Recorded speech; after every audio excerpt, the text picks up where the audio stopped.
Boa tarde, gente. Espero que você tenha um ótimo dia. This is your man Larry, the American Brazilian. I wanted to just come before you guys really briefly to say I hope you guys have been doing well. And I wanted to talk a little bit more in detail about what's going on here in Florida with the new immigration bill that is SB 1718. Now, that bill, I think I covered it in the last video. Where it's going to really be tough on immigration.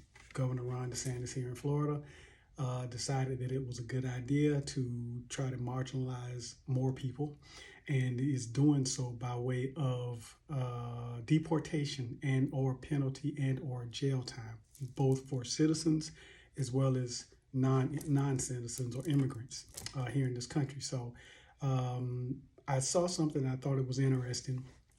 Now in Kansas, apparently a red state, they have taken a page out of his playbook, and they're being a little bit tougher to some degree.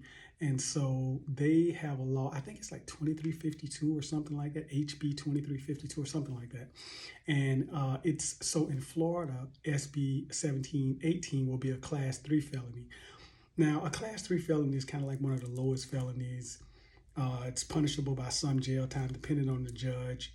In this particular case, it's going to be like 5 years or $5,000. And Kansas is kind of the same, but theirs is a class 5 felony, which is kind of tantamount to some degree, but it all depends on the states in some cases.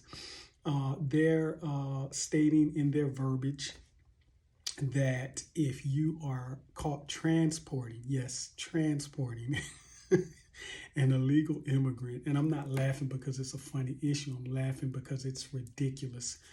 It's like being an Uber driver, getting a fare, taking this person from one location to the other, getting stopped, or getting into an accident, which coincidentally may not be your fault, them checking everybody's ID in the vehicle, finding out that this person is undocumented, and you're going to jail because yes, you are going to jail or getting into trouble because you are transporting an undocumented individual. As if that's a prerequisite for getting a fare. You know, hey, I can take you from this location to the other. By the way, are you documented? No, nobody asks those questions, but apparently that's going to be that's in the verbiage, not only in Kansas, but that's a part of the verbiage in Florida as well.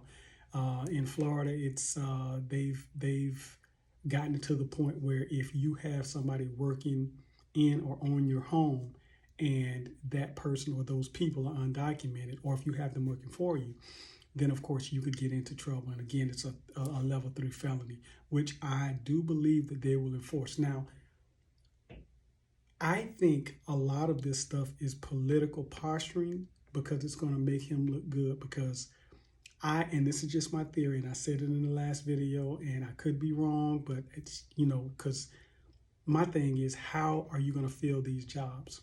The easiest way to fill the jobs is to get people who are short-timers in prison, or get people who are in jail for non-violent offenses, drug deals and things of that nature. So you could, in one hand, decrease the prison population, which you'll get kudos from one group for that. Simultaneously, you could create jobs where you'll get kudos from a lot of people because of that. They could make it a condition of parole to work in construction. And oh yeah, we can teach you guys a trade, you can develop a skill or what have you. So, and pay back restitution. So I don't know, it's a working theory, but a theory nonetheless. But I think that this is going to be sweeping to a lot of red states. For some reason, they feel like it makes their base happy, and their constituents are overjoyed at the marginalization and or deportation, or future deportation of people. And it's going to be kind of interesting. So if you or your loved one, or of anybody who are immigrants, I think this is something that they need to definitely pay attention to. I wouldn't play with it. There are a lot of people that I've heard and seen on social media who are in fact taking it seriously. Some people are leaving Florida and going to states that are a little bit more open and accepting to people who are not necessarily citizens of this country. Now, I know that as of now, whether you're a citizen or not, you are protected. Even an illegal immigrant, you are, and I hate to use the word illegal, but even an immigrant, you are protected under the Constitution, just as, receiving basic human rights. However, I do believe that once this law goes into effect here in a couple of days, couple of weeks, unfortunately, the powers that be are going to probably do whatever it is that they can to strictly enforce that law or these laws that are now passed, and they're going to do it with what's the word? I wouldn't say impunity. They're going to do it with joy. I would say the impunity, joy. Well, you have to consider the source of the people that are actually making these laws. I think that they're gonna get a kick out of this, and that's sad, but I believe it to be true. In any event, I want you guys to stay tuned and tell me what you think. This is your man Larry, the American Brazilian. Excuse my hair, no glasses. Saying fala como você mais tarde. Até a breve. É verdade.